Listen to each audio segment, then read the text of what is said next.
আসসালামু আলাইকুম সবাইকে। আশা করি সবাই ভালো আছেন। আজকে দুপুরে চিংড়ি মাছ ভুনা করেছি। কিভাবে ভুনা করলাম এই চিংড়ি মাছ? চলেন আপনাদের সাথে শেয়ার করি।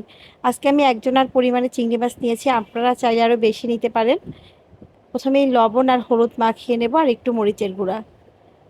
খুব ভালো করে মাখিয়ে নেব চিংড়ি মাছগুলো হলুদ, মরিচ আর লবণ দিয়ে। তারপরে একটা সাইডে রেখে কড়াইতে আমি তেল দিয়ে দিলাম।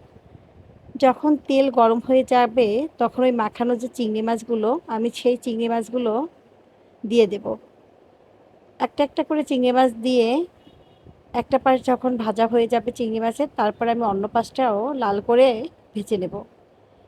এই কাজটা একটু সময় নিয়েই করবেন, চুলার আঁচটা মিডিয়াম রেখে, যেন চিংড়ি মাছ পুড়ে না যায় কিন্তু যেন সুন্দর করে ভাজা হয়।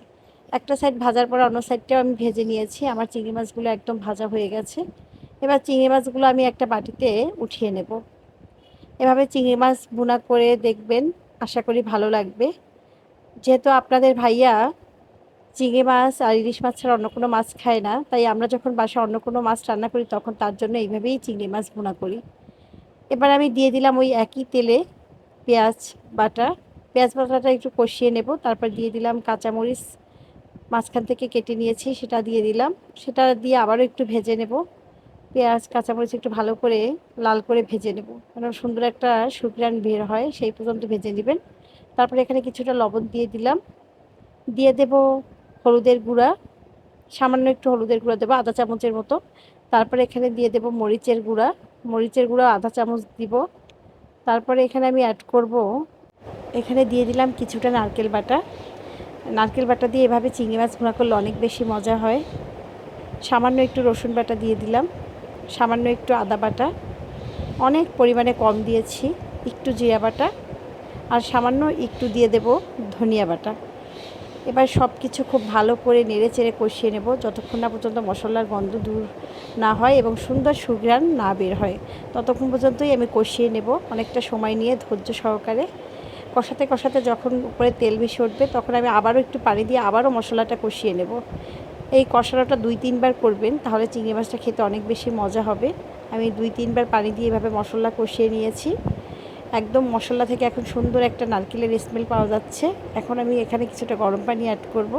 তারপর দিয়ে দেব সেই যে ভেজে রেখেছিলাম চিংড়ি মাছ, সেই চিংড়ি মাছগুলো দিয়ে দেব।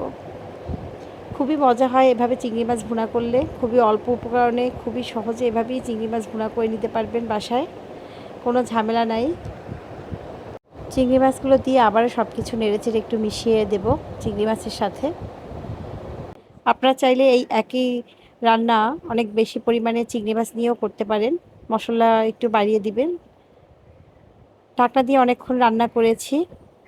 যখন মাঝামাঝি সময় তখন ঢাকনাটা খুলে একটু নেড়েচেড়ে দেব।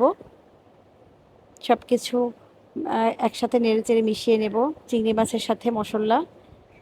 এই তো আমার চিংড়ি মাছ ভুনাটা কিন্তু প্রায় হয়ে গেছে, পানিটা কিন্তু প্রায় শুকিয়ে আসছে।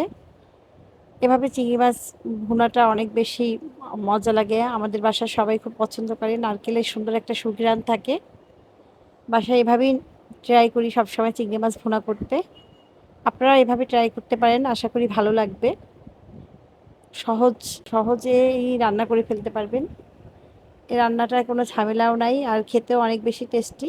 এক প্লেট ভাত নিমিষেই শেষ হয়ে যায় এইভাবে চিংড়ি মাছ ভুনা করলে। সবাই ভালো থাকবেন। ভিডিও ভালো লাগলে অবশ্যই বন্ধুদের সাথে শেয়ার করবেন। আল্লাহ হাফেজ।